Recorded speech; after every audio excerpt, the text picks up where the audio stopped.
Bienvenue sur Ivonet Channel. Mon nom c'est Renaud. Je suis très heureux de vous retrouver aujourd'hui pour une toute nouvelle vidéo au sujet de l'immigration pour le Canada.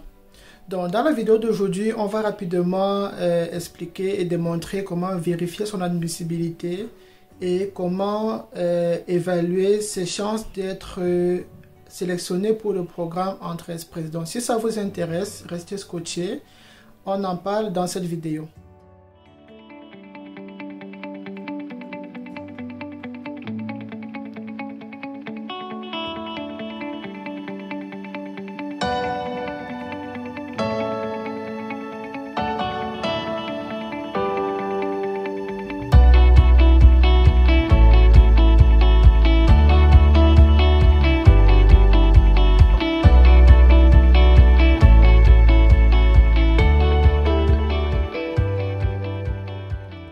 Comme je l'ai dit, le thème d'aujourd'hui, c'est comment vérifier son admissibilité et comment évaluer ses chances d'être sélectionné à travers le programme Entrée Express.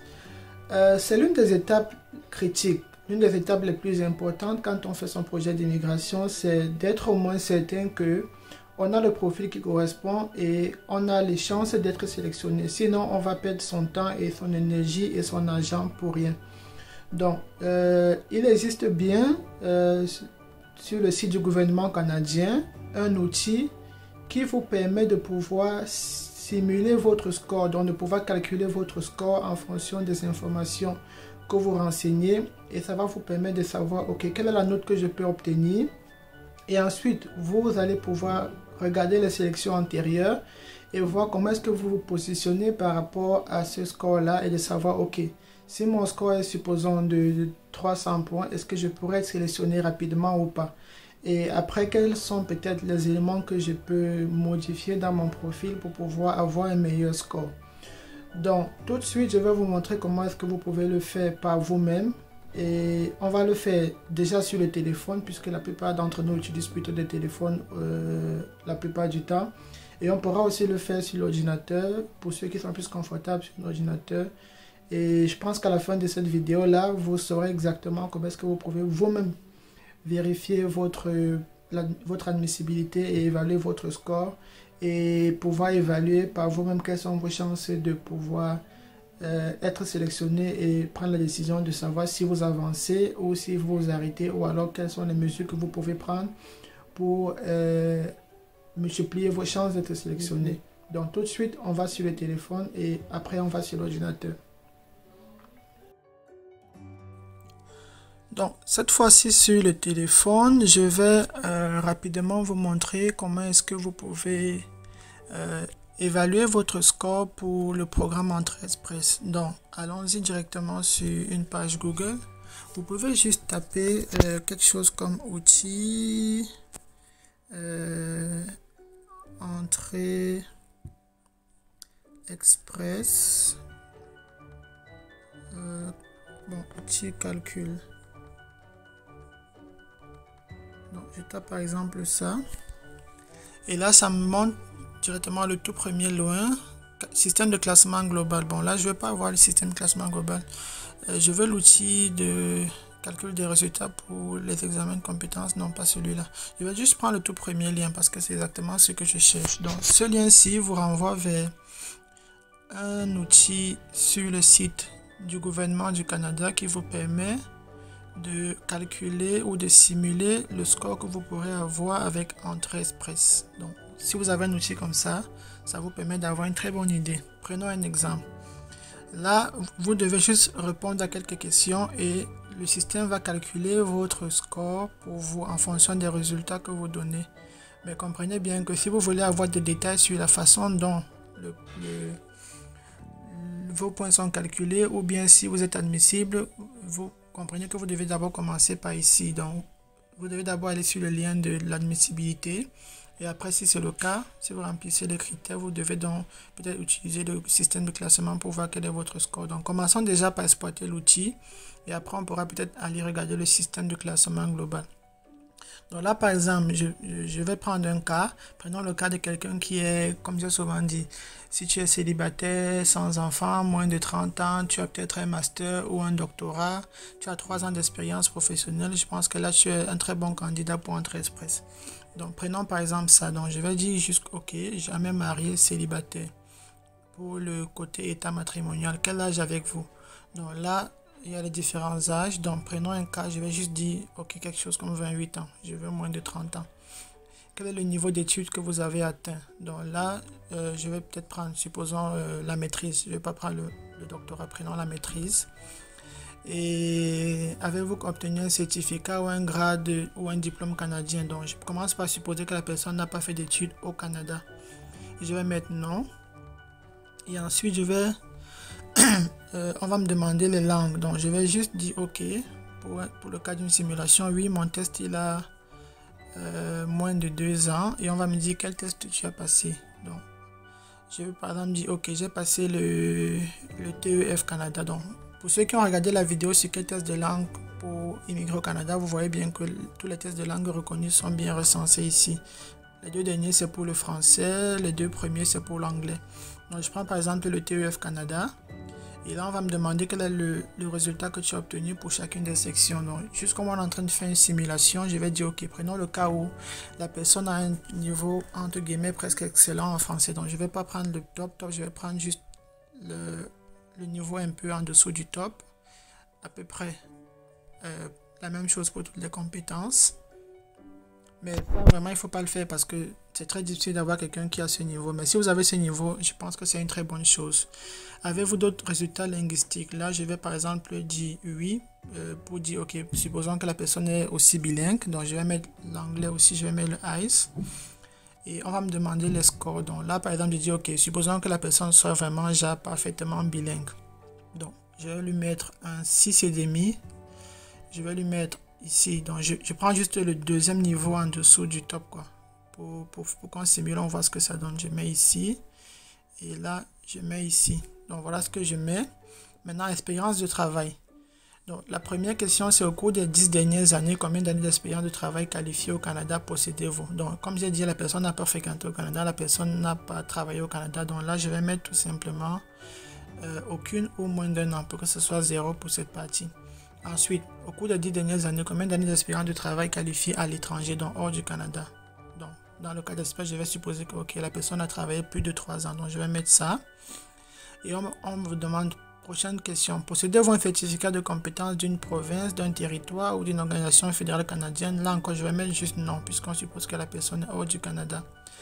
Et est-ce que vous avez une offre d'emploi valide? Donc là aussi, je vais mettre juste non pour qu'on sache que okay, la personne est en train de faire son projet, n'a pas une offre d'emploi sous la main, puisque ce n'est pas tout le monde qui a cette chance-là. Je vais mettre non. Et ensuite, on dit, avez-vous une désignation d'une province? Donc là, je vais prendre le cas où on n'a pas de désignation d'une province. Donc on est face à quelqu'un qui est en train d'aller avec son profil de base. Là, je vais aussi mettre non. Et maintenant, on demande, est-ce que vous ou votre conjoint avez un frère ou une soeur au Canada? Donc, prenons par exemple le cas où cette personne-ci n'a pas un frère ou une soeur au Canada. Je reste juste sur les en-têtes des questions, mais si vous voulez vraiment lire tout en détail, vous allez le faire quand vous allez parcourir le lien, quoi. Donc, je mets juste non pour un départ pour qu'on voie. Et maintenant, je peux dire calculer le résultat.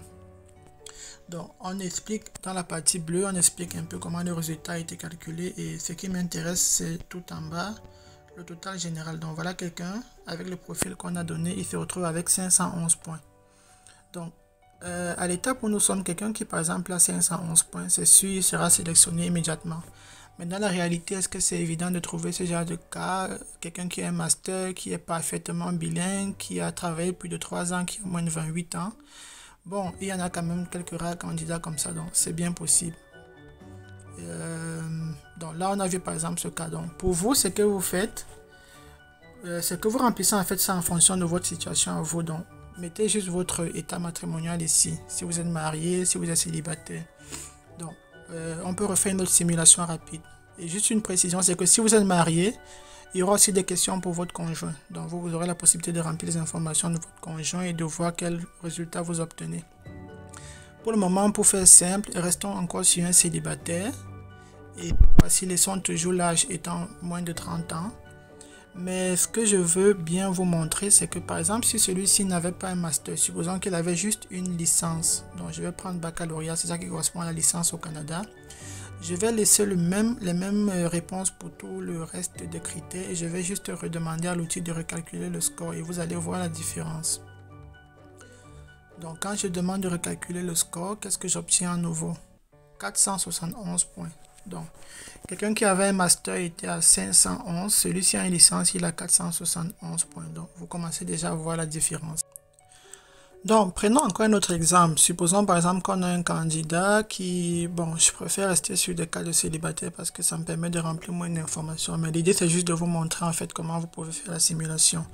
Supposons qu'il est célibataire, il a par exemple, je sais pas, 26 ans, il a une licence, baccalauréat au Canada, une licence. Il n'a pas un diplôme qu'il a obtenu au Canada, donc il a eu son diplôme hors du Canada, donc je vais mettre juste non. Et au niveau des langues, supposons qu'il n'ait pas un niveau de langue aussi élevé que le gars qui avait le master. Donc je vais juste choisir première langue, je mets peut-être le TEF. Et là, on va juste prendre déjà 2 niveaux en dessous du plafond, par exemple. Pour dire, ok, celui-ci, il n'a pas un niveau de langue là, autant meilleur que l'autre. Et côté anglais, laissons d'abord qu'il est juste francophone. Et là, qu'est-ce que ça me donne? J'ai besoin de plus d'informations. Ok. Pour la deuxième langue, je vais juste mettre sans objet comme on était en train de dire. Est-ce qu'il a travaillé au Canada?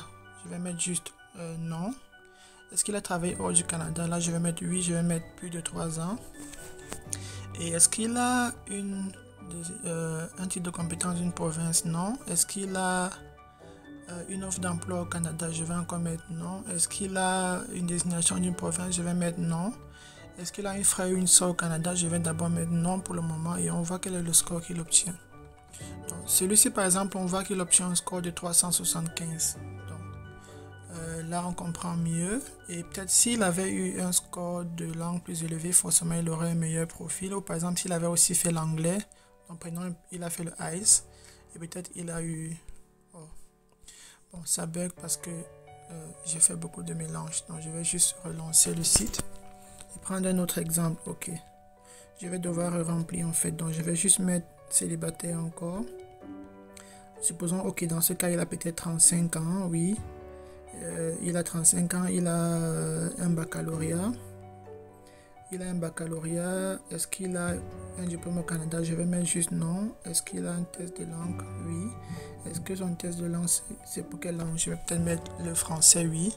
Et quel est le niveau de score qu'il a eu? Supposons que okay, celui-ci a un score peut-être encore élevé ou mettons le même niveau de score juste pour voir l'impact de l'âge sur son score total. Donc, je mets ça. Bon, pour la deuxième langue, cette fois-ci, je vais dire, ok, supposons il a fait l'anglais, et pour l'anglais, il a eu quand même déjà 5, en moyenne 5 à 6 pour l'anglais, mais je le mets à 5. Et ensuite, ici, on me demande, est-ce qu'il a travaillé au Canada? Je vais juste mettre non. Est-ce qu'il a travaillé hors du Canada? Je vais dire oui, disons 3 ans.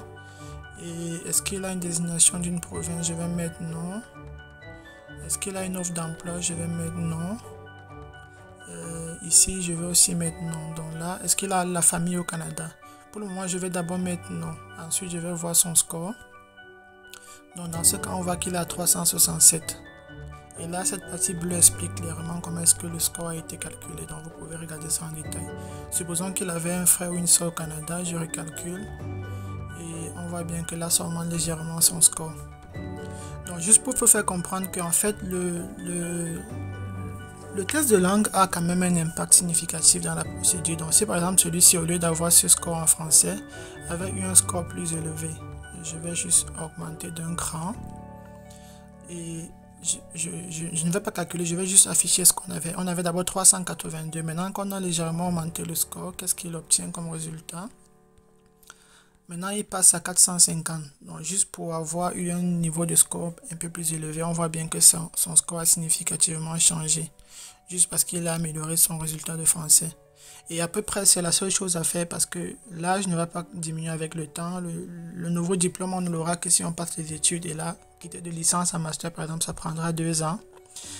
What else? L'expérience professionnelle, bon, si tu n'as que 2 ans et que tu vas avoir 3 ans pour avoir plus de points, il faudra attendre 1 an. Donc, ce que tu peux vraiment faire, c'est avoir un très bon niveau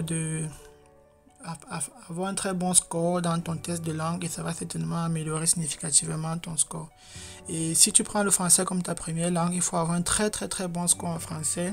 Et tu peux aussi avoir un bon score en anglais, ça ne pourra que t'aider. Mais si tu prends peut-être l'anglais comme première langue, il faudra avoir un très très très bon niveau en anglais. Et maintenant, avoir aussi un très bon niveau en français pour que ça puisse te donner plus de points.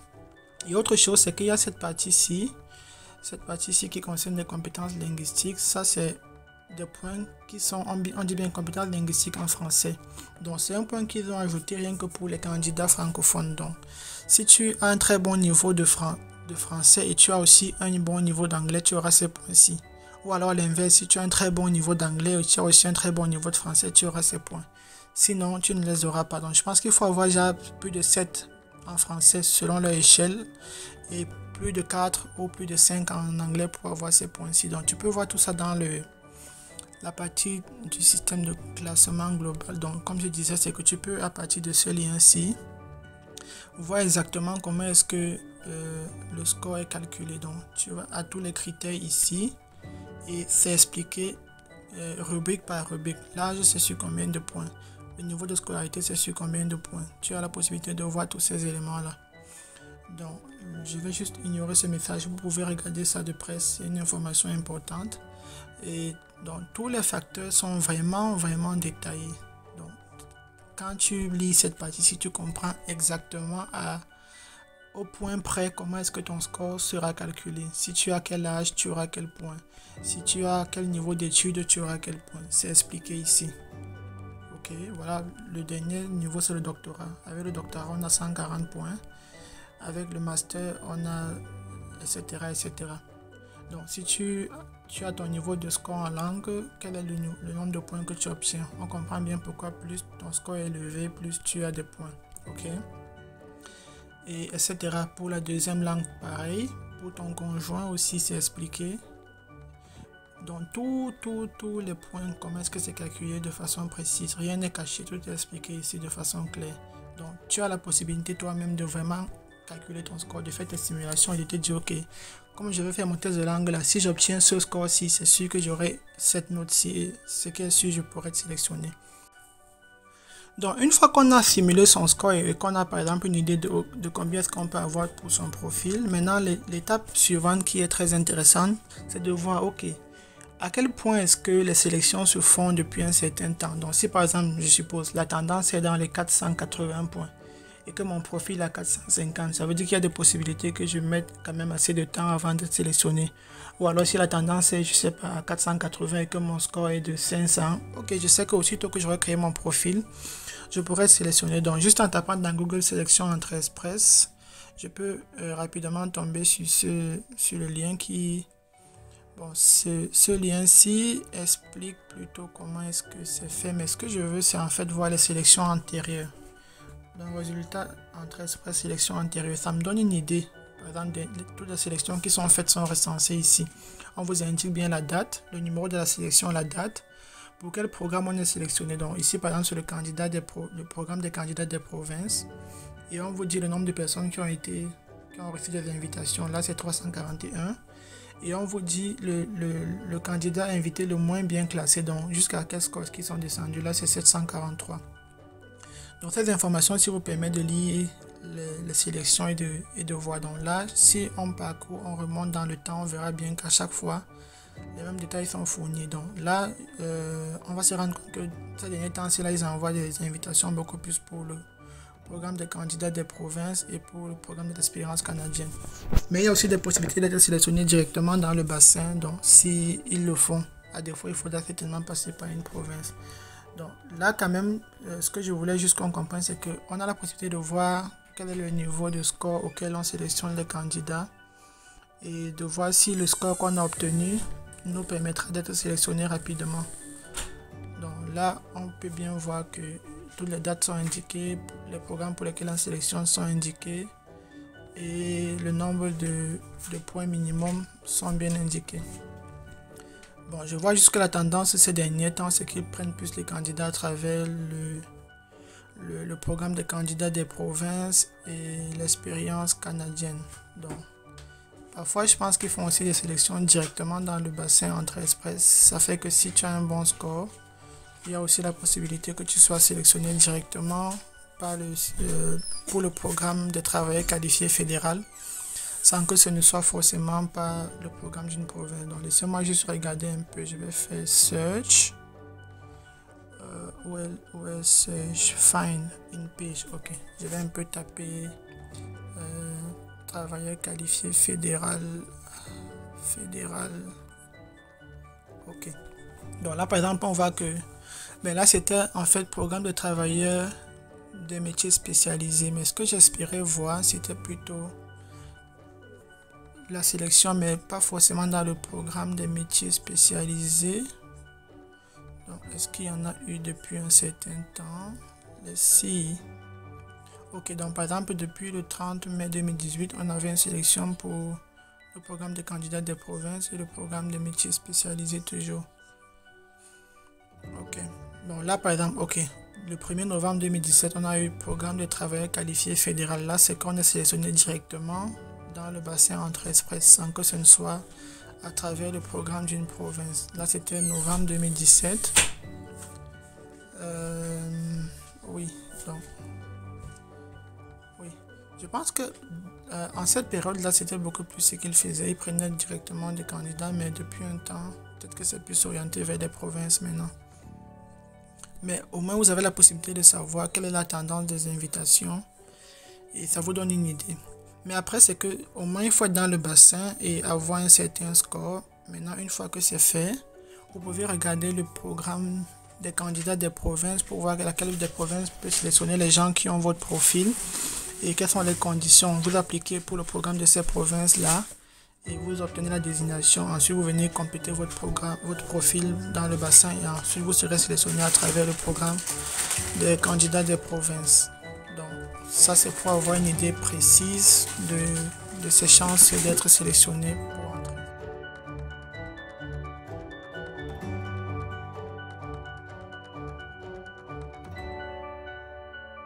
J'espère que vous avez suivi les étapes et que vous êtes en mesure de pouvoir répliquer la même chose sur votre téléphone ou sur votre ordinateur.